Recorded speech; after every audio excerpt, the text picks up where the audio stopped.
A very good day, South Africa, and welcome to the Weather Center. The South African Weather Service has issued a watch for heavy rain for much of the Eastern Cape as well as for the Free State, where localized flooding is also possible. We also have a watch for severe thunderstorms between the borders of the Eastern and Western Cape, where potentially large hail and damaging winds are possible. Our last weather alert is for gale force winds possible between Port Edward and Kosi Bay, where the average wind speed can easily exceed 65 kilometers per hour.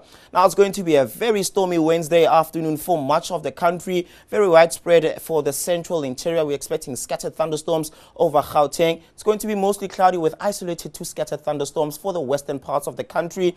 Very windy along the east and west coast, and we're expecting a southwesterly wind component for the southern parts of the country. Now, here's a rainfall map for today indicating up to an 80% chance of rain. Wherever you see that shading of purple, that's over much of the Free State as well as for the Eastern Cape. We're expecting up to an 80% chance of rain for parts of the northwest. We're expecting scattered thunderstorms over Gauteng as well as for parts of Mpumalanga. We're expecting widespread showers near Cape Town for your Wednesday afternoon. Now, it's going to be a warm afternoon for Polokwane with a high of 25 degrees, 25 also for Mbombela. It's going to be hot for much of KwaZulu-Natal, cool for much of the interior, where we're expecting a high of 22 degrees for Bloemfontein, 23 for Kimberley. The R will peak at 27 degrees, and we're expecting a hot afternoon for Uppington with a high of 29 degrees. Now, taking a look at your coastal forecast for today, we're expecting northwesterlies along the west coast with swell heights reaching up to 1.5 meters.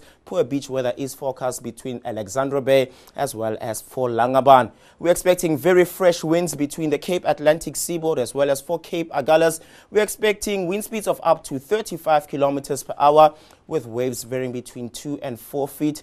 We're expecting a swell height of 2 meters. Then for the southern parts of the country, it's going to be very windy as we head into Port Elizabeth as well as for Jeffreys Bay. Moderate wind speeds are forecast near Plettenberg Bay as well as for Mossel Bay, but the rain will ensure poor beach weather, and we're expecting swell heights of up to 2 meters. Then lastly, for the eastern parts of the country, we're expecting very strong winds near Richards Bay and Durban at 50 kilometers per hour, becoming moderate as we head into the Wild Coast, becoming fresh for East London at 35 kilometers per hour, and we're expecting wave heights to vary between 2 and 4 feet. Well, that's all for now from the Weather Center. Have a good one.